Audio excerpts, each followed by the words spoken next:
The paramedic lowered his hood inside the ambulance, and the scar above his left eyebrow was all she needed to recognize the boy who'd promised her forever 11 summers ago, right before he'd vanished without a single word. The rain had come down in sheets that Thursday evening, turning the highway into a river of brake lights and honking frustration. Maya Chen sat in the back of her rideshare, rehearsing the speech she'd give at tomorrow's charity gala. Something polished about community partnerships and the importance of accessible health care. Her silk dress clung to her legs where the air conditioning fought the humidity. At Memorial Hospital for 3 years now, and this gala mattered. Sponsors, board members, journalists, all watching. The driver had been quiet, with the storm hammered the windshield with a violence that made her grip the door handle. Then the truck came from nowhere, headlights swinging wide, hydroplaning across 2 lanes. The impact was a sound she'd never forget. Metal screaming, glass singing. Her own voice trapped somewhere between her lungs and her throat. When the world stopped spinning, she was pinned. The seatbelt had locked across her ribs, and something sharp pressed against her left side. The driver wasn't moving. Through the shattered window, cold and relentless, soaking her hair, her dress, her hands as she fumbled for her phone. The screen was cracked but glowing. She tried to dial, but her fingers wouldn't obey. Sirens wailed in the distance, growing louder, and she thought, this is how stories end. Not with a bang, but with rain and broken glass. The first responders arrived fast, voices shouted coordinates, equipment clanged, and someone pried the door open with a tool that Maya tried to speak, to explain that her ribs hurt, and she couldn't feel her left foot, but the words came out garbled. A firefighter leaned in, calm and methodical, checking her pulse, her pupils, murmuring reassurances she couldn't quite process. Then came the paramedics. 2 of them. The first was a woman with kind eyes and efficient hands, already reaching for a cervical collar. The second wore a dark rain jacket, hood pulled low, and moved with a precision that suggested years of practice. He crouched beside the wreckage, assessing the angle of the seatbelt, the way the door had buckled inward. "We need to stabilize her before we move," he said, and his voice hit Maya like a punch to the sternum.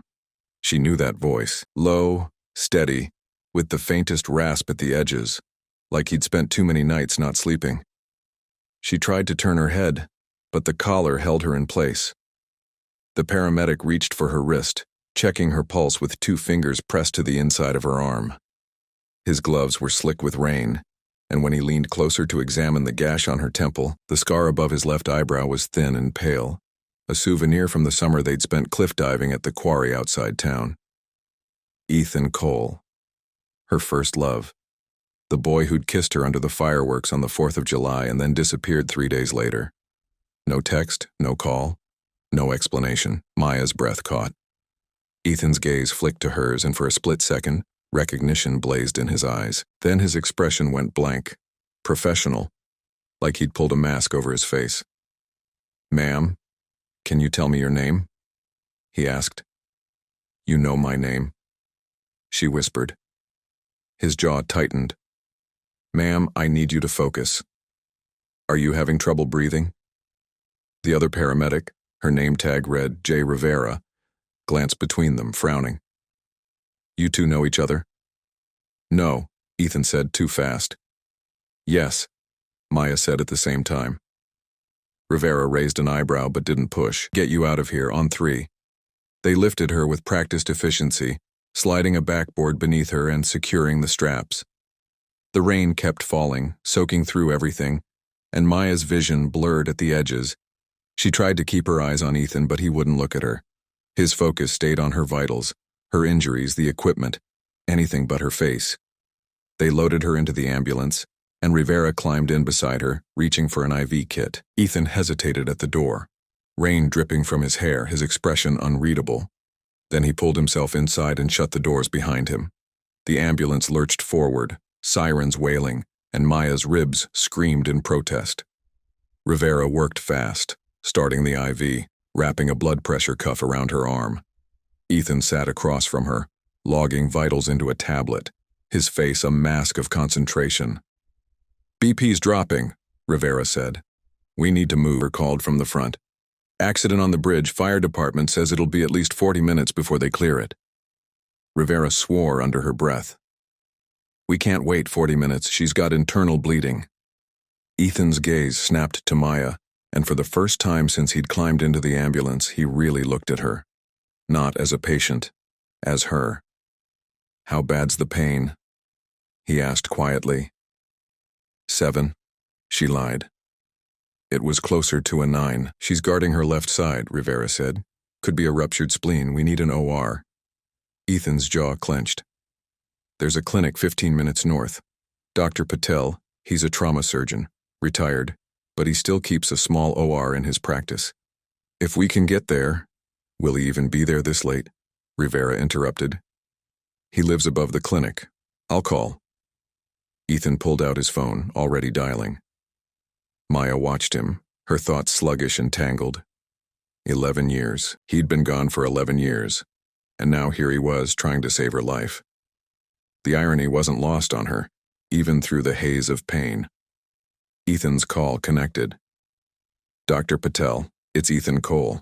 I need a favor. We've got a trauma patient. Possible internal bleeding. Vitals unstable and the route to Memorial is blocked. Can you take her? There was a pause. Maya couldn't hear the response, but Ethan's shoulders relaxed a fraction. Thank you. We'll be there. He hung up and looked at Rivera. He's prepping now. Rivera nodded, relief flickering across her face. All right, let's keep her stable till we get there. The ambulance turned sharply, and Maya bit back a groan. Ethan moved closer, adjusting the oxygen mask over her face. His hands were steady, but she could see the tension in the set of his jaw, the way his eyes kept darting to the monitor, tracking her heart rate. Why did you leave? The question slipped out before she could stop it. Ethan froze. Rivera glanced up from the IV but said nothing. Not now, Ethan said softly. When, then? Maya's voice cracked. It's been 11 years. Maya. Her name on his lips sounded like an apology. You need to save your strength. For what? So I can survive long enough to never get an answer? You two really need to have this conversation now? No, Ethan said. Yes, Maya insisted. Ethan exhaled slowly, his gaze dropping to the floor of the ambulance. My dad got sick, stage 4 pancreatic cancer. The diagnosis came the day after the 4th of July. He had 3 months. I couldn't. His voice broke. I couldn't drag you into that. You had college, plans, a future. I had a father who was dying, and a mother who couldn't handle it alone. Maya stared at him, the words settling like stones in her chest. You could have told me. I should have, he said quietly, but I was 18 and terrified, and I thought leaving would be easier than watching you try to save me. The ambulance hit a pothole, and Maya's vision whited out for a second. When it cleared, Ethan's hand was on her wrist, his fingers finding her pulse again. Stay with me, he said, and there was something raw in his voice now, something that sounded like fear. The clinic appeared through the rain like a mirage, a small brick building with a lit sign that read, Patel Family Medicine. The ambulance skidded to a stop and the back doors flew open. Dr. Patel stood waiting, a slight man in his 60s with wire-rimmed glasses and a surgical cap, he said, waving them. They wheeled Maya through the narrow hallway, past framed diplomas and photographs of smiling patients. The OR was small, but immaculate, the lights harsh and blinding. Dr. Patel moved with the calm efficiency of someone who'd spent decades in trauma bays. Talk to me, he said, scrubbing his hands at the sink. Rivera rattled off vitals while Ethan helped transfer Maya to the operating table. The pain was a living thing now, clawing at her insides, and she couldn't stop the whimper that escaped her lips. Dr. Patel leaned over her, his expression kind. We're going to take care of you. I need you to count backwards from 10 for me. 10, Maya whispered. 9, 8. The anesthesia pulled her under before she reached 7. When she woke, the first thing she noticed was the silence. No sirens, no rain hammering the roof. Just the steady beep of a heart monitor and the soft murmur of voices nearby. Stable now, Dr. Patel was saying. Spleen was lacerated, but we got it in time. She'll need rest, monitoring, but she'll recover. Thank God. That was Ethan's voice, rough with exhaustion. Maya tried to open her eyes, but her lids felt like lead. She managed to flutter, enough to see Ethan sitting in a chair beside the bed, his head in his hands. His jacket was gone, and his paramedic uniform was rumpled and stained. He looked like he hadn't slept in days. Dr. Patel clapped him on the shoulder. You did good tonight, son. That call saved her life. Ethan didn't respond. He just sat there, staring at the floor, his shoulders rigid. Maya's throat was dry, but she forced the words out. Ethan. His head snapped up, and their eyes met. Relief flooded his face, followed quickly by something that looked like guilt. Hey, he said softly, standing and moving to her side. How are you feeling? Like I got hit by a truck. Her voice came out raspy. Technically, you did. A ghost of a smile flickered across his face, then vanished. Dr. Patel says you're going to be okay.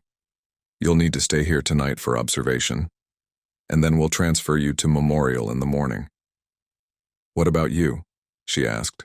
What about me? Are you going to disappear again? The question hung in the air between them. Ethan's jaw worked, and for a long moment, he didn't answer.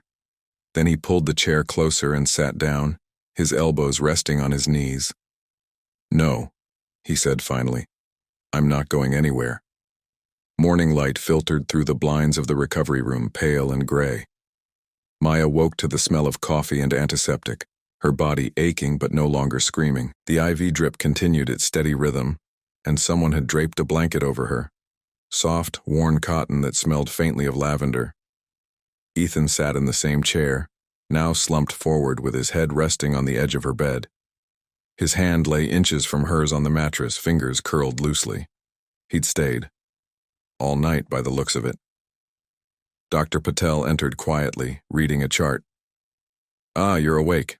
Good. Vitals look excellent. Your hemoglobin is stabilizing nicely. He glanced at Ethan with amusement. Your paramedic here refused to leave.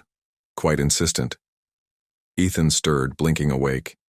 He sat up quickly, running a hand through his disheveled hair. Sorry, don't apologize for caring. Dr. Patel interrupted gently. Though you should probably call your supervisor. You missed the end of your shift 6 hours ago. Ethan grimaced, pulling out his phone. The screen showed 12 missed calls. Rivera's going to kill me. I'll handle Rivera, Dr. Patel said. You handle breakfast. There's a diner 2 blocks north.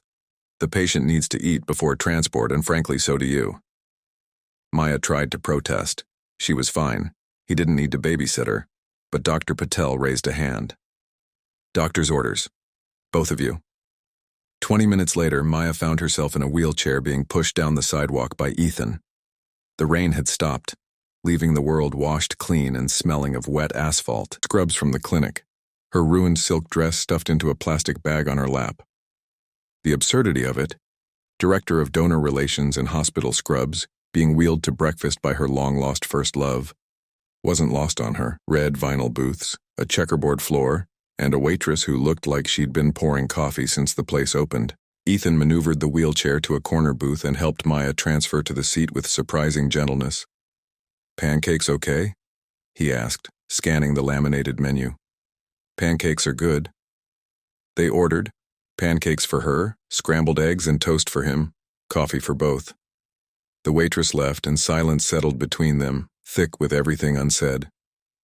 Maya broke first. Your dad, how long after? 8 weeks, Ethan said quietly. He fought hard, but the cancer was aggressive. My mom, she didn't handle it well.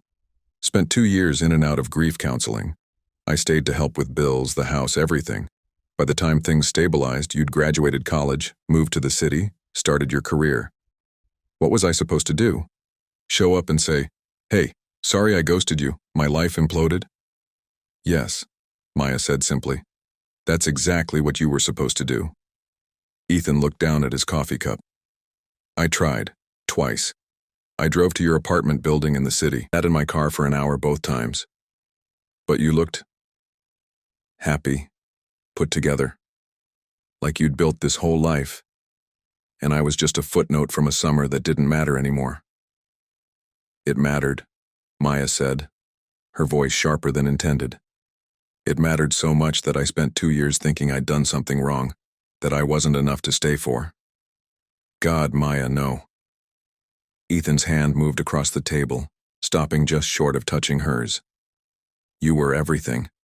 That was the problem. You deserved someone who had his life together, not a kid drowning in medical bills and funeral arrangements. The waitress arrived with their food, and they both pulled back, the moment fracturing. Maya picked at her pancakes, appetite gone. Ethan pushed his eggs around his plate. Your mom, Maya asked eventually. Is she? She's good. Remarried, actually. A decent guy, a retired teacher. They volunteer at the community center. Ethan's expression softened. She asks about you sometimes. Saw your picture in the paper last year, the hospital's fundraising campaign. She said you look successful. I am successful, Maya said. The words came out defensive, and she hated it. I know. I've followed your career. Every article, every hospital newsletter. You've done incredible things, Maya. She looked up sharply. You've been following me? Ethan had the grace to look sheepish. I know how it sounds, but yeah. I needed to know you were okay, that you'd moved on, found your purpose, made it easier to stay away. That's the most selfish thing I've ever heard. Probably. He met her gaze steadily. I'm not proud of it. But seeing you in that wreck last night, watching you lose blood, his voice cracked. I realized how much time I've wasted trying to protect you from me. Maya set down her fork. I don't need protection, Ethan. He pulled something from his pocket. A worn photograph, edges frayed, the two of them at 18 sitting on the quarry's edge, his arm around her shoulders, her head on his chest. Sunset painted everything gold. I've carried this for 11 years. Every time I thought about throwing it away, I couldn't. You want the truth? The truth is I never stopped. His phone rang, shattering the moment. Rivera's name flashed on the screen. Ethan answered, his expression shifting to professional concern as he listened. What? When? He was out. Tell dispatch I'm coming back. He hung up and looked at Maya, conflict written across his face. There's a multi-vehicle pileup on the interstate, mass casualty. They're calling in everyone. Go, Maya said, though something in her chest tightened. Dr. Patel will arrange your transport to Memorial. I know. Go. Ethan hesitated, then reached down and squeezed her hand. Quick, warm, real. We're not done talking. We better not be. He was gone before she could say anything else, the door chiming behind him. Maya sat in the booth staring at her half-eaten pancakes and tried to ignore the fact that watching him leave felt exactly like it had 11 years ago. The transfer to Memorial happened at noon. An ambulance arrived, not Ethan's unit, and Maya endured the ride back to her own hospital with a strange sense of dislocation. She knew these hallways, these protocols, but now she was the patient, and the shift in perspective was dizzying. They admitted her to a private room on the 4th floor. Flowers arrived within the hour. Lilies from the hospital board, roses from the gala planning committee, a cheerful arrangement of sunflowers from her assistant, Priya. No card from Ethan, but Priya herself showed up at 2 o'clock, carrying Maya's laptop, phone charger, and a bag of clothes from her apartment. Don't even think about working, Priya said, pointing a manicured finger at her. Doctor's orders, which I confirmed with Dr. Patel and your attending physician here. I'm not, liar, I know you. You're already mentally rescheduling the gala. Maya smiled weakly. We can't cancel. The sponsors are being handled. I've got it under control. Priya sat on the edge of the bed, her expression softening. You nearly died, Maya. Take the time. I know. Maya picked at the hospital blanket. It's just surreal. One minute I'm rehearsing a speech, the next I'm in an ambulance with... She stopped. With, Priya prompted. Someone I used to know. Priya's eyebrows rose. Someone? It's complicated. Everything about you is complicated. Priya pulled out her phone, scrolling through messages. Speaking of which, the board wants to visit. I've been stalling them, but Patricia Henshaw is insistent. She's worried about optics if the director of donor relations is incapacitated during our biggest fundraiser of the year. Maya's stomach sank. Patricia Henshaw was the board chair, elegant, ruthless, and allergic to anything resembling weakness. Tell her I'll be discharged tomorrow. I can work from home. Maya, I mean it. The gala is in 3 days. We can't afford. A knock interrupted her. The door opened and Ethan stood in the doorway, now in civilian clothes, jeans, a gray Henley, a rain jacket over his arm. He looked exhausted but steady. Sorry, I don't mean to interrupt.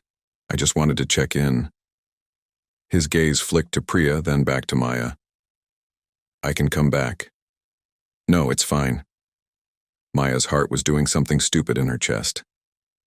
Priya, this is Ethan Cole. He's one of the paramedics who saved your life, Priya finished, standing and extending her hand.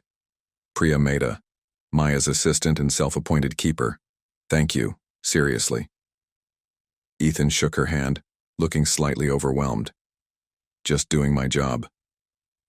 Priya studied him with the sharp assessment she usually reserved for difficult donors. You look familiar. Have we met? I don't think so. Priya didn't look convinced, but she let it drop. Well, I should go. I'll handle Patricia. You rest. She squeezed Maya's hand and headed for the door, pausing to give Ethan an appraising look. Take care of her. Always, Ethan said quietly. The word hung in the air after Priya left. Ethan approached the bed slowly, his hands shoved in his pockets. How are you feeling? Better. Sore, but better. Maya gestured to the visitor's chair. Sit, please. He did, settling into the chair with the careful posture of someone used to long shifts. I finished the pileup. 5 critical, 2 fatalities, hard day. I'm sorry. It's the job. He rubbed a hand over his face. But it reminded me why I do this. Why I became a paramedic instead of following my dad into accounting. Tell me, Maya said softly. Ethan was quiet for a moment, choosing his words. After Dad died, I felt helpless. Watching someone you love slip away and not being able to do anything. It broke something in me. So I decided if I couldn't save him, maybe I could save someone else's father, someone else's child. It took me 3 years to get certified, juggling classes and Mom's medical bills. But the first time I brought someone back, did CPR and felt their pulse return, he looked up, his eyes bright. It felt like redemption. Maya's throat tightened. You've saved a lot of people. Yesterday I saved the one that mattered most. The vulnerability in his voice nearly undid her, and this time he didn't pull away. Their fingers laced together, familiar and foreign all at once. The photograph, she said. In the diner. You were about to say something. Ethan's thumb traced circles on the back of her hand. I was going to say I never stopped loving you, but that felt too big too soon. You've got a whole life and I'm just... The paramedic who saved me and then stayed all night to make sure I was okay? The guy who's been carrying my picture for 11 years? That doesn't sound just anything. Maya. The door opened again, and this time Patricia Henshaw swept in, all tailored suit and critical gaze. Ethan dropped Maya's hand instantly, standing. Ms. Chen, I'm relieved to see you conscious, Patricia said, her tone suggesting she was anything but. Her eyes cut to Ethan. And you are? Ethan Cole, I should go. Stay, Maya said quickly. Patricia's expression was unreadable. Well, Mr. Cole, perhaps you could give us a moment? Hospital business? Ethan looked to Maya, who nodded reluctantly. I'll be in the cafeteria, he said. Text me if you need anything. After he left, Patricia sat in the chair he'd vacated, crossing her legs precisely. Is there something I should know about, Ms. Chen? Excuse me? That young man looked at you like you hung the moon, and you looked back. Patricia's smile was thin. I'm not judging. But the gala is in 3 days, and I need my director focused. Can you assure me that personal matters won't interfere? Maya's spine straightened despite the ache in her ribs. My personal life has never interfered with my work. Good. Patricia pulled out her tablet. Then let's discuss the donor list. Concerned about the seating arrangements.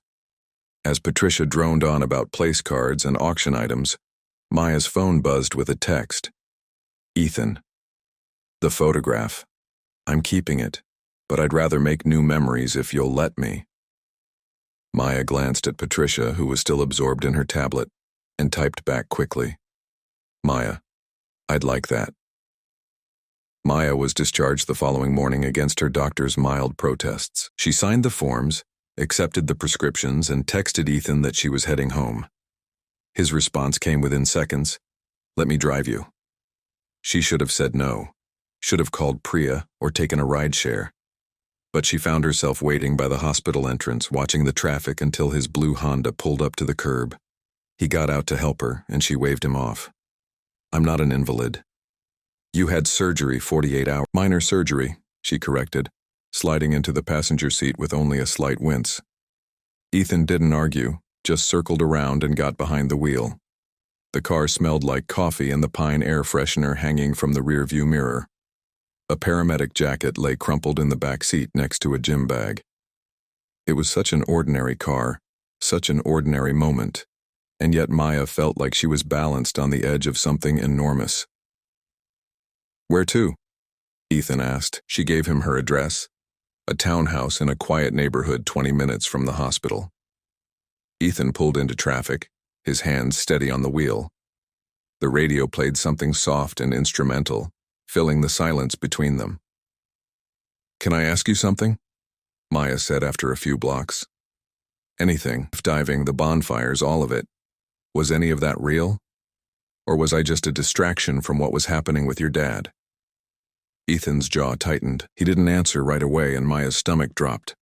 But then he pulled over, parking along a tree-lined street she didn't recognize. He killed the engine and turned to face her fully. It was the most real thing in my life, he said. My dad got his diagnosis on July 2nd. The doctor gave us the timeline, 3 to 6 months, maybe less. I drove home from that appointment and sat in my car for an hour, trying to figure out how to tell my mom. And then you showed up at the... Maya remembered. She'd been there with friends, celebrating the end of senior year. Ethan had been alone, standing at the edge of the cliff, staring down at the water like he was working up the courage to jump. You dared me to dive with you, Ethan continued. Said anyone who stood there that long was either scared or stupid. I told you I was both. You laughed and jumped first. I followed. And for those 30 seconds underwater, I didn't think about cancer or death or losing him. I just thought about you. Maya's eyes stung. Why didn't you tell me? After we started spending time together. After you kissed me. Why didn't you say your dad was dying? Because I wanted one perfect thing before everything fell apart. Ethan said quietly. You were my perfect thing, Maya. And I knew if I told you, you'd try to fix it. You'd bring casseroles and organize fundraisers and hold my hand through every awful moment. And I'd fall even more in love with you, and then I'd lose you and my dad at the same time. I couldn't handle that. So you decided to lose me first? Yes? His voice broke on the word. I know how selfish that sounds, but I was 18 and terrified and not thinking clearly. By the time I realized what I'd done, it was too late. You were gone, and I convinced myself you were better off. Maya stared out the windshield at the trees, their leaves just starting to turn gold. A jogger passed. A dog barked somewhere, life continuing as though her heart wasn't being excavated. I looked for you, she said finally. After you disappeared. I drove to your house. Your mom said you were dealing with family stuff and couldn't talk. I left 7 voicemails. You didn't return any of them. I know. I listened to every single one. Ethan reached into the glove compartment and pulled out an old iPod, the kind with the click wheel. He scrolled through it, then handed it to her. I saved them. Maya took the iPod with trembling hands. Her own voice came through the tiny speaker, tinny and young. "Ethan, it's me again. I don't know what I did wrong, but whatever it is, we can fix it. Just call me back, please." The messages were dated July 8th, July 12th, July 18th. The last one was from August 3rd, the day before she'd left for college. "I guess this is it then. I hope you know that I—" Her voice had broken there and the message ended. Maya handed the iPod back, unable to listen to more. "You kept these for 11 years. I told you. You were my perfect thing." Ethan's expression was raw, unguarded. "And I spent a decade trying to convince myself I made the right choice. But the truth is, I've been in love with you since you dared me to jump, and seeing you in that ambulance, realizing I could have lost you without ever telling you." He shook his head. "I don't want to waste any more time being afraid." Maya's chest ached, but not from the surgery. "What are you saying?" "I'm saying I want a second chance. I know I don't deserve it. I know you have every right to tell me to get lost. But if there's even a small part of you that's still—" She leaned across the center console, grabbed his shirt, and kissed him like she'd been wanting to for 11 years. Ethan made a surprised sound in the back of his throat. Then his hands came up to cup her face, gentle and sure. The kiss tasted like coffee and regret and hope, and when they finally pulled apart, both of them were breathing hard. "Does that answer your question?" Maya whispered. "Yeah," Ethan said, his voice rough. "Yeah, it does." He helped her inside, carried her bag up the steps to her townhouse, and stood awkwardly in the entryway while she disarmed the security system. The place was tidy, too tidy, like a showroom. Neutral colors, carefully placed art, nothing out of place. It looked like the home of someone who was never there. "Nice place." Maya dropped her keys in the bowl by the door. "I'm not here much. Work keeps me busy." "I remember. You always wanted to do something important," in his voice, not resentment. She led him to the living room, settling carefully onto the couch. Ethan sat beside her, leaving a respectful distance. "Can I get you anything? Water? Tea?" "Just sit with me," Maya said. "Please." He shifted closer and she leaned into him, her head on his shoulder. His arm came around her, warm and solid. They sat like that for a long moment, listening to the hum of the refrigerator and the distant sound of traffic. "I need to tell you something," Maya said quietly. "Okay. After you left, I dated other people, tried to move on, but no one ever—" She paused, searching for the right words. "No one ever made me feel like you did, like I was enough exactly as I was. So I threw myself into work instead. Built my career, made a name for myself, and I told myself that was enough." "Is it?" Ethan asked gently. "No." The admission hurt. "I'm good at my job. I'm respected, successful, but I go home to an empty house every night and I eat takeout in front of the TV, and I wonder what the point of any of it is if I don't have someone to share it with." Ethan's hand found hers, their fingers threading together. "You're not alone anymore." "Aren't I? You have a life, a career, you're probably seeing someone."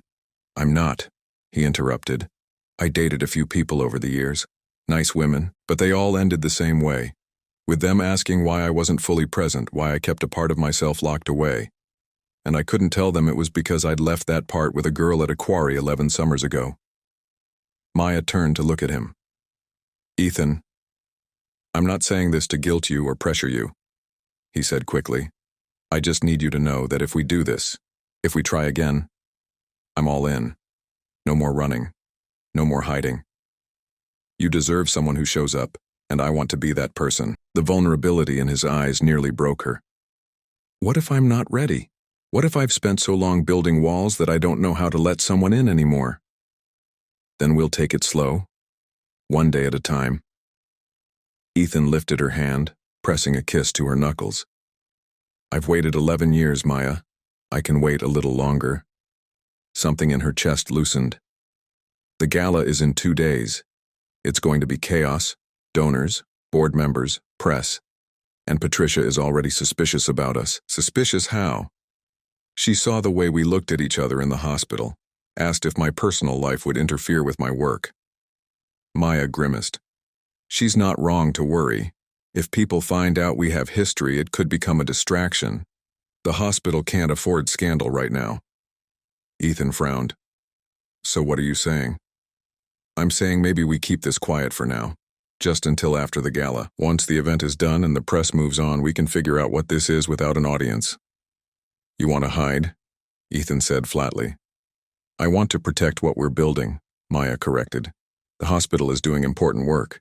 The gala raises funds for community health programs, free clinics, scholarships. If the focus shifts from the mission to my personal life, I get it. But Ethan's expression had shuddered, the openness from moments ago replaced by something. The work matters. Ethan, he stood, gently extracting himself. I should go. You need to rest, and I have a shift tonight. Wait. Maya struggled to her feet, ignoring the pull in her side. Don't do that. Don't shut me out. I'm not shutting you out. I'm respecting your boundaries.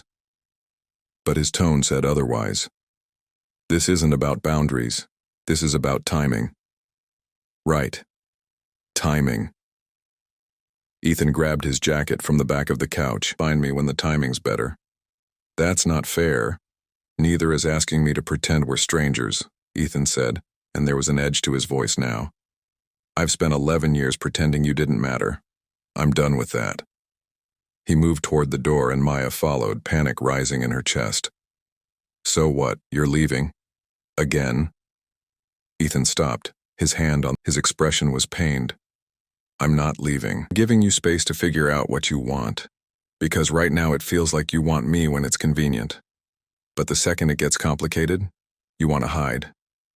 That's not true. Isn't it? He stepped closer, his voice softening. Maya, I love you. I've loved you for 11 years and I'll probably love you for 11 more. But I can't be your secret. I've already been your ghost. I need to be something real this time, or I need to walk away before it destroys me. A physical blow. Maya opened her mouth to argue, to explain, but nothing came out. Because he was right. She was scared. Scared of what people would think. Scared of derailing the gala. Scared of giving herself fully to someone who'd already left once. Ethan seemed to read all of it on her face. He leaned down and kissed her forehead, gentle and final. Think about what you want, really want. And when you figure it out, call me. And he was gone, the door clicking shut behind him, and Maya was alone again in her too-quiet house. The next 36 hours were a blur of phone calls, spreadsheets, and painkiller-induced naps. Priya arrived the following morning with coffee and the final gala checklist, refusing to take no for an answer. You look terrible, Priya said, setting up her laptop on Maya's dining table. Thanks, that's helpful. I'm serious. When's the last time you slept? I'm fine. You're spiraling. Priya pulled up the seating chart on her screen. Talk to me. What happened with the paramedic? Maya had told herself she wouldn't discuss Ethan with anyone. But Priya had known her for 3 years, had seen her through donors from hell and board meetings that felt like trials. If anyone would understand, it was her. We have history, Maya admitted. From before college, we were... She paused, searching for the word. Important to each other. And then he disappeared, and I spent 11 years thinking it was my fault, and now he's back and it's complicated.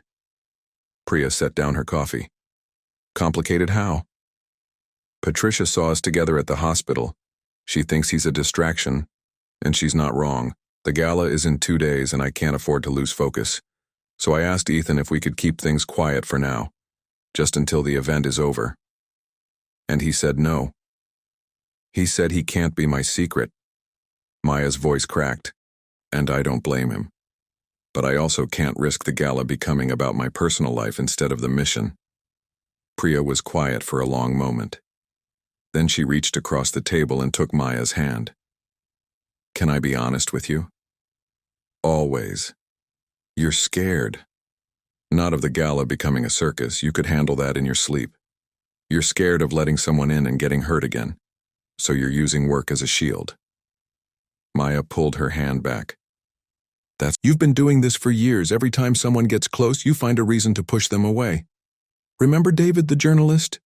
You broke things off because he wrote an article that mentioned you. And Sarah, the board member's daughter? You ended it because someone made a comment at a fundraiser. Those were legitimate concerns? They were excuses, Priya interrupted gently. And I get it. Someone hurt you badly, and you've built walls to make sure it doesn't happen again. But those walls are keeping out everyone, including people who genuinely care about you. Maya stared at the table, her throat tight. What if he leaves again? What if he doesn't? Priya countered. Maya, you can't control the future, but you can control whether you show up for it, and right now you're not showing up. Before Maya could respond, her phone buzzed with an email notification. She glanced at the screen and felt her stomach drop. The sender was Patricia Henshaw, and the subject line read, Urgent, review attached documents. Maya opened the email. There were 3 attachments, screenshots of social media posts, a blog article, and what looked like a prop. It was from a parenting forum dated 6 months ago, posted by someone named Cole47. Single dad here, wondering how others balance shift work with custody schedules. My ex wants to change our arrangement, and I'm trying to figure out what's fair for our daughter without compromising my career. Any advice? Maya's hands went cold. The second screenshot was from the same account, dated 3 weeks ago. Ran into someone from my past today. Didn't expect it to shake me up this much. Anyone else ever reconnect with a first love? How do you know if it's worth pursuing after so many years? The blog article was from a local parenting website, featuring an interview with several single parents in the community. Ethan's photograph was there, cropped but unmistakable. The caption read, Ethan Cole, 29, paramedic and father to 6-year-old daughter Emma. Maya's vision blurred. Daughter. He had a daughter, and an ex, and he hadn't met. The third attachment was a property deed showing Ethan Cole as co-owner of a house with someone named Melissa A. Cole. The document was dated 2 years ago. Patricia's email was brief. Maya. A concerned board member brought this to my attention. Given your recent interactions with Mr. Cole, I thought you should be aware. We can discuss at tomorrow's final planning session. Patricia. Maya set the phone down with shaking hands. Priya leaned over to look at the screen, then swore softly. Did you know? Maya asked, her voice hollow. No, I had no idea. Maya stood, ignoring the pull in her ribs, and walked to the window. Outside, the world continued. People walking dogs, cars passing, the mailman making his rounds. Everything normal, everything fine, while her life fractured again. He lied to me, she said quietly. Maybe there's an explanation. What explanation? Maya turned, anger bubbling up. He said he wanted a second chance, that he was all in, but he conveniently forgot to mention he has a child and an ex-wife he shares property with? The post said ex, Priya pointed out carefully. Co-owned property isn't ex, Maya shot back. That's entangled, that's complicated, and he stood in my living room yesterday and acted like the only thing standing between us was my fear of going public. Her phone rang. Ethan's name flashed on the screen. Maya stared at it, her heart hammering, then declined the call. It rang again immediately. Again. A text came through. We need to talk. Please. Maya turned off her phone. The day of the gala arrived with ruthless efficiency. Maya stood in front of her bedroom mirror, adjusting the straps of a navy eve. The bruising on her ribs had faded to yellow-green, hidden beneath the dress's structured bodice. She looked composed. Professional. Exactly what Patricia Henshaw expected. Her phone, now back on, showed 17 missed calls from Ethan and a dozen text messages she hadn't read. She'd blocked his number an hour ago. Clean break. No more ghosts. Priya arrived at 5 to drive her to the venue. The Metropolitan Ballroom had been transformed. Crystal chandeliers, ice sculptures, tables draped in cream linen. Donors in tuxedos and gowns already mingled near the silent auction displays. Maya moved through the crowd on autopilot, shaking hands, accepting compliments on the decor, deflecting questions about her accident with practiced ease. You're doing that thing again, Priya murmured beside her. What thing? The robot thing. Smile, nod, repeat. Priya handed her a glass of champagne. You haven't read his messages, have you? There's nothing to read. Maya. He lied, Priya. By omission, but still a lie. I can't do this tonight. Half the champagne in one swallow. I need to focus. Patricia Henshaw appeared at her elbow, resplendent in burgundy silk. Miss Chen, a word? They stepped away from the crowd, into a quiet alcove near the coat check. Patricia's expression was unreadable. I've been informed that Mr. Cole is here. Maya's stomach dropped. What? He arrived 10 minutes ago. Bought a ticket at the door. $500 cash, currently standing near the bar. Patricia's gaze was sharp. I assume you didn't invite him? No. Maya scanned the ballroom and found him immediately. Ethan stood near the bar in a black suit that looked borrowed, his hands shoved in his pockets. He wasn't drinking, wasn't socializing, just watching her with an expression that made her chest ache. Would you like security to remove him? Patricia asked. No. The word came out sharper than intended. He's a paying guest. He has every right to be here. Very well, but if he causes a scene, he won't. See that he doesn't. She glided away, leaving Maya alone with the knowledge that Ethan was 30 feet away, and she had no idea what to do about it. She made it through the next hour by sheer force of will, delivered her opening remarks without stumbling, introduced the keynote speaker, a trauma surgeon who'd pioneered new emergency protocols. Ethan stayed at the bar, nursing what looked like water, his eyes tracking her every movement. The silent auction closed at 8:30. Maya announced the winners, highlighted the funds raised, over $2 million, a record, and thanked the sponsors. Applause filled the ballroom. She should have felt triumphant. Instead, she felt hollow. As guests moved toward the dance floor, Ethan crossed the room. Maya saw him coming and wanted to flee, but her feet wouldn't. He stopped in front of her, close enough that she could see the exhaustion in his eyes. Please, he said quietly. 5 minutes. That's all I'm asking. I'm working. You've been working nonstop for. When she didn't move, he added, I brought someone who needs to meet you. Someone who can explain better than I can. Maya's resolve wavered. Who? Ethan gestured toward the entrance, and a woman appeared, late 20s, with warm brown skin and kind eyes, and carried a small clutch.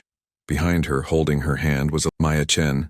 This is Melissa Torres, Ethan said. My ex-wife. And this is Emma, my daughter. Maya's world tilted. I don't understand. I know, Melissa said, her voice gentle. And I'm sorry for ambushing you like this. But Ethan's been a wreck for 2 days, and when he explained everything, I told him the only way forward was the truth. All of it. Emma tugged on Ethan's sleeve. Daddy, can I get juice? In a minute, sweetheart. He crouched down to her level. Emma, this is my friend Maya. Can you say hello? Hello, Emma said shyly, then turned back to Melissa. Mommy, I'm thirsty. All right, baby, let's find you some juice. Melissa met Maya's eyes. Can we talk? Somewhere quieter? Maya looked around. The ballroom was full of donors and board members, all watching with varying degrees of curiosity. The terrace, she said finally. They moved outside into the cool October air. The terrace overlooked the city, lights stretching to the horizon. Melissa took Emma to the refreshment table, leaving Maya and Ethan alone by the railing. I should have told you, Ethan said immediately. About Melissa, about Emma. I wanted to, but every time I tried it felt too big, too complicated, and I was afraid you'd think I was hiding things, which I was, but not for the reasons you think. Then explain, Maya said, her voice tight. Because from where I'm standing, you let me believe you were available, uncomplicated, when you have a whole family, legally, officially, for 3 years. Melissa and I co-parent Emma, and we co-own the house because neither of us could afford to buy the other out. We're friends, good friends. But we haven't been together since Emma was 2. Maya wanted to believe him, but the evidence Patricia had shown her felt damning. The parenting forum posts are real. Melissa got engaged 6 months ago to a guy named Marcus. He's great, steady job, loves Emma, treats Melissa like she deserves. But they want to move to Portland for his work, and Melissa asked if I'd consider adjusting our custody arrangement. I posted looking for advice because I didn't know how to balance wanting what's best for Emma with not wanting to lose time with her. And the post about reconnecting with a first love was about you. Ethan's voice dropped. I wrote that the day after the accident. I couldn't sleep, couldn't stop thinking about how close I'd come to losing you before I ever got to apologize.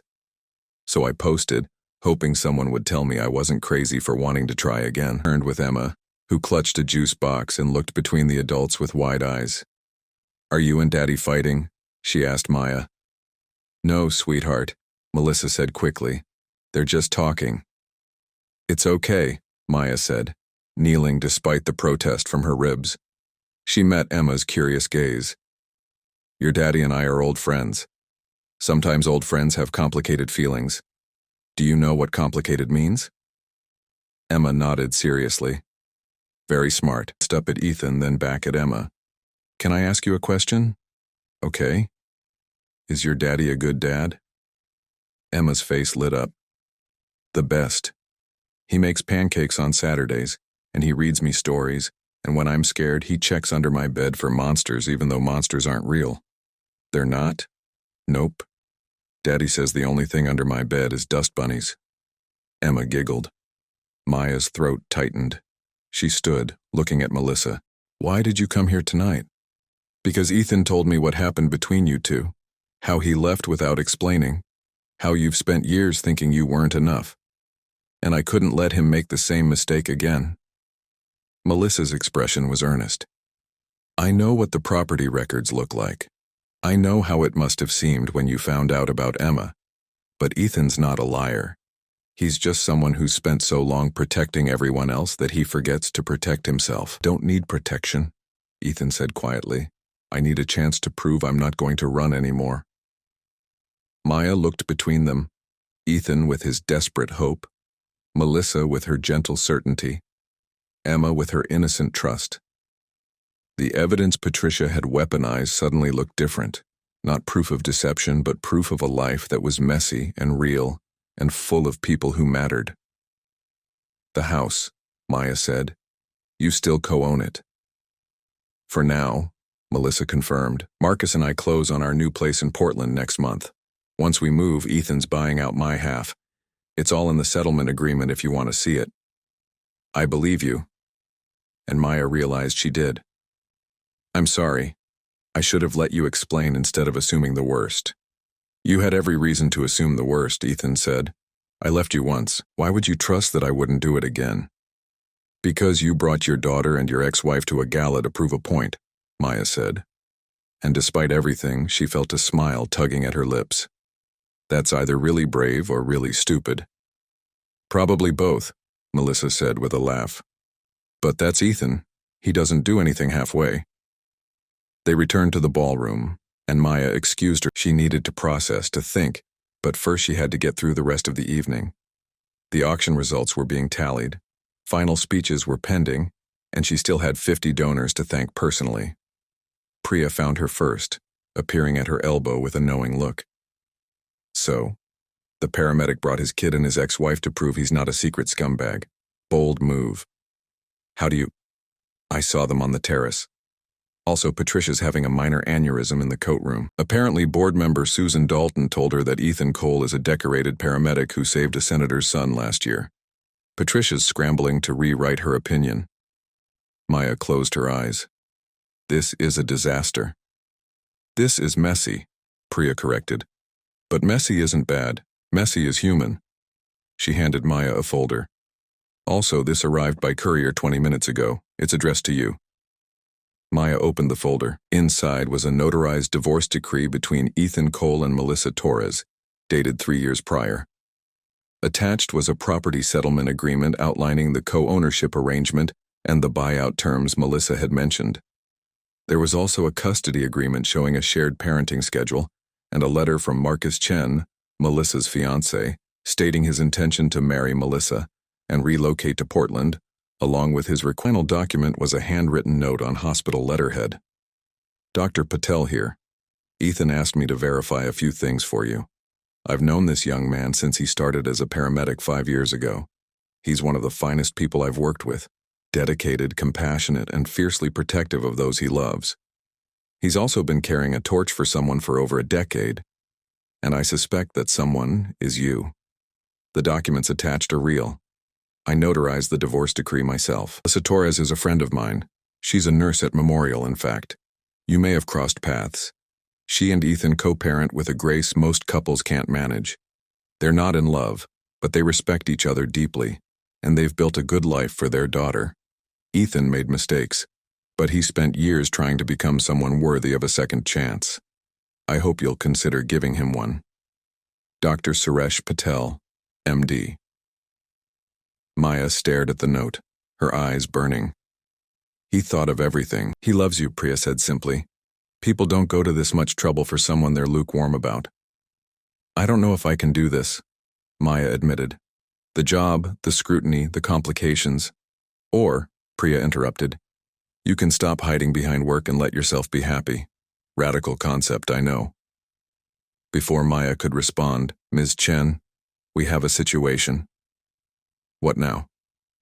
Senator Harrison just pulled me aside. He was in a car accident last year, and Mr. Cole was one of the paramedics who treated his son.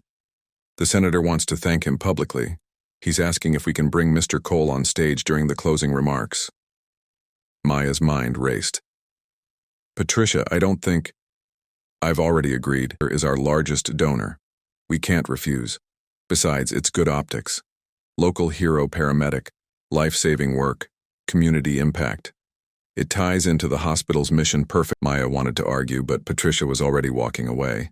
She found Ethan near the bar, Emma asleep on his shoulder, Melissa chatting with another guest. We have a problem, Maya said. Kind of problem. The good kind, maybe? Senator Harrison wants to thank you publicly for saving his son. Patricia's putting you on stage during the closing remarks. Ethan paled. I don't do public speaking. You're a paramedic. You talk people through crises for a living. That's different. That's protocol. He gestured helplessly at the ballroom. I don't even know what this is. It's recognition, Maya said. You saved a life. People should know. Melissa took Emma from Ethan's arms. I've got her. Go. Be a hero. I'm not a hero. You kind of are, Maya said softly. At least to me. The closing remarks began at 9:30, thanking donors and sponsors, highlighting the record-breaking funds raised. Then she introduced Senator Harrison, a distinguished man in his 60s with silver hair and a commanding presence. Tonight is about celebrating the incredible work of Memorial Hospital, the senator began. But I want to take a moment to recognize someone whose work often goes unnoticed. Last March, my son was involved in a serious Descartes performed CPR for 12 minutes before they got a pulse back. One of those paramedics is here tonight. The spotlight swung to Ethan, who stood frozen near his table. Applause erupted. The senator gestured for him to join on stage, and after a moment's hesitation and a gentle push from Melissa, Ethan made his way forward. Ethan Cole, the senator continued as Ethan climbed the steps, looking profoundly uncomfortable. This young man didn't just save my son's life. He stayed with him in the ambulance, talked him through the fear, made sure he knew he wasn't alone. And when my wife and I arrived at the hospital, Ethan waited to make sure we had all the information we needed. That kind of compassion, that dedication, it's what makes our community strong. The applause grew louder. Ethan shook the senator's hand, clearly unsure what to do next. The senator handed him the microphone, and after a long pause, Ethan spoke. Thank you, Senator, but I was just doing my job. My partner that day, Rivera, deserves just as much credit. So do the ER staff at Memorial, the surgeons, the nurses, humble as always, the senator said with a smile. But I'd like to share something else. When I asked Ethan why he became a paramedic, do you know what he told me? Ethan's jaw tightened, and Maya could see the discomfort radiating off him. He said he'd lost someone he loved when he was young, the senator continued. his father, and he'd felt helpless. So he decided if he couldn't save his own father, he'd save everyone else's. That kind of purpose, born from pain, that's what heroism looks like. The room had gone quiet, the weight of the story settling over the crowd. Ethan took the microphone back, his hands trembling slightly. "My dad died when I was 18, he said, his voice rough. And yeah, it broke me, but it also taught me something. Life's fragile. People we love can disappear in an instant, and if we don't show up for each other, if we don't tell the people who matter that they matter, we waste the time we have." His gaze found Maya in the crowd, and the room seemed to shrink to just the two of them. "I wasted a lot of time," Ethan continued. "Spent years convincing myself that staying away was noble, that protecting someone meant leaving them alone. But the truth is I was just scared. Scared of being vulnerable, scared of failing, scared of loving someone so much that losing them would destroy me." He paused, his voice dropping. "And then I almost lost her anyway. In an ambulance, in the rain, pinned in wreckage. And I realized fear is a terrible reason to miss out on something real."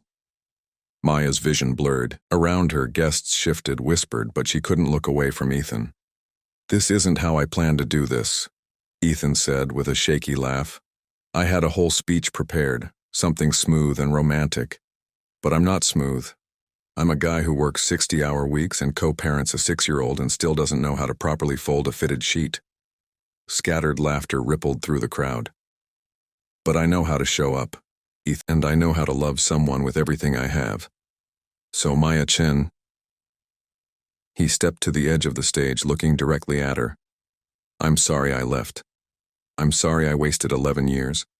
And I'm sorry I didn't tell you about Emma and Melissa sooner. But I'm here now. I'm all in. And if you'll give me a chance, a real chance, I promise I'll spend the rest of my life proving that you're worth showing up for." The ballroom erupted.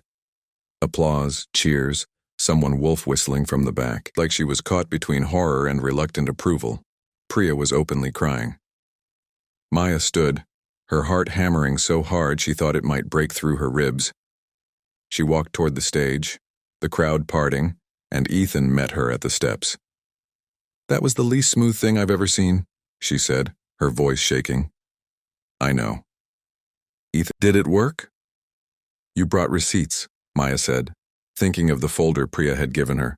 The divorce decree, the settlement agreement, Dr. Patel's letter. Literal, notarized receipts. "I needed you to know I wasn't hiding anything." His thumb traced circles on the back of her hand. "So? What do you say?" Maya looked up at him. This man who'd saved her life twice now, once in an ambulance and once on a stage in front of 200 people. "I say I'm terrified." "Me too. I say I don't know how to do this, how to let someone in after spending so long keeping everyone out." "We'll figure it out," Ethan said. "Together." "I say," her voice broke, "I say I never stopped loving you either. And I'm tired of pretending I don't need you." Ethan's expression crumpled with relief. He pulled her close, wrapping his arms around her, and Maya buried her face in his shoulder, not caring that 200 people were watching. "I've got you," "I'm not letting go." "You better not," Maya whispered back. The gala ended in a blur of congratulations and questions. Patricia cornered Maya briefly, her expression inscrutable. "Well, that was unexpected." "I know. I'm sorry if it overshadowed. Don't apologize." Patricia's smile was small but genuine. The senators already pledged an additional $500,000 for the Emergency Services Fund. Apparently, watching young love reunite reminded him why he supports community health care. "Certainly, Ms. Chen. Your personal life just became our best fundraising tool." Maya laughed, despite herself. "I'll try not to make a habit of it." "See that you don't. But..." Patricia's voice softened. "I'm glad you found someone worth fighting for. Don't let the job consume you. I did, and I've spent 20 years regretting it." It was the most human thing Maya had ever heard Patricia. Maya sat on the front steps of Ethan's house, soon to be just his house once Melissa's buyout finalized, watching Emma chase fireflies in the yard. The October evening was cool, the sky painted in shades of orange and pink. Ethan emerged from inside carrying 2 mugs of tea. He handed one to Maya and sat beside her, their shoulders touching. "How was your day?" he asked. "Long. We had a board meeting about the new community clinic. Patricia's pushing for it to be named after the senator, but I think it should be named after the people it serves." Maya leaned into him. "How was yours?" "Quiet shift. 1 cardiac event, 2 minor accidents, Rivera complaining about her boyfriend." Ethan kissed the top of her head. "Emma asked if you're coming to her dance recital next week." "I wouldn't miss it." "She also asked if you're going to be her stepmom." Maya choked on her tea. "We've been officially dating for 3 weeks. I know. I told her it's too soon for that conversation." Ethan's tone was careful, but she could hear the hope beneath it. "But for what it's worth, Melissa thinks you're great. Emma adores you, and I love me," Maya finished. "You can say it. You announced it to 200 people." "I love you," Ethan said, grinning, "and I plan to keep saying it until you're sick of hearing it." "Never going to happen." They sat in comfortable silence, watching Emma play. The fireflies blinked like tiny stars, and somewhere down the street a dog barked. It was ordinary, unremarkable, perfect. "Can I ask you something?" Maya said. "Anything." "That day in the ambulance when you said my name, you sounded terrified. Was it because you recognized me, or because you thought you'd lose me before you could apologize?" Ethan was quiet for a long moment. "Both. I'd spent 11 years imagining what I'd say if I ever saw you again. I had speeches planned, explanations rehearsed. And then there you were, bleeding and broken. And all I could think was that I'd wasted every chance I'd ever had. That the universe was punishing me by showing me what I'd lost and taking it away before I could make it right." "The universe didn't take me away," Maya said softly. "No. It gave me another chance." Ethan laced their fingers together. "I don't believe in fate, but I believe in showing up. And I believe that sometimes the long way around is the only way to get where you're supposed to be." Maya thought about the route that had brought them here, the accident, the ambulance, the storm-blocked roads that had led to doctor delays that could have ended in tragedy, but instead had brought them back together. "What would you have done?" she asked. "If I hadn't forgiven you at the gala?" "Kept showing up," Ethan said without hesitation. "Every day. Believed I wasn't going anywhere." Emma ran up to them, breathless and glowing. "I caught 3 fireflies. Want to see?" She opened her cupped hands carefully, and 3 fireflies blinked before flying away into the darkening sky. Emma watched them go with wonder. "They always leave," she said, sounding wise beyond her years. "That's okay," Ethan told his daughter, "because new ones always come back."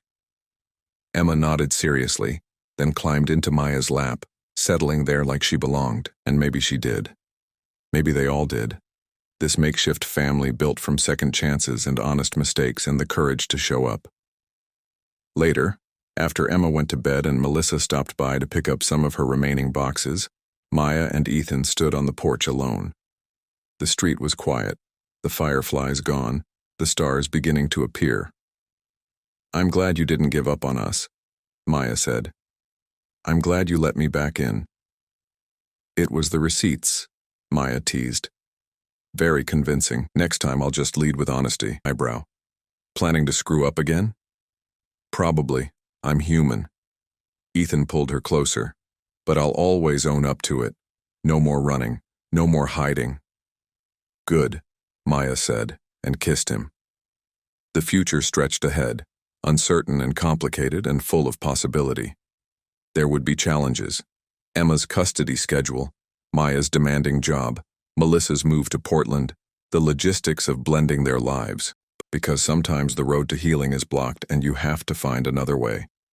Sometimes the person you need most is the one you thought you'd lost. And sometimes love gets a second chance if you're brave enough to show up for it. What would you have done if you'd been in Maya's position? Would you have given Ethan a second chance, or would the 11 years of silence have been too much to forgive? Drop your thoughts in the comments below.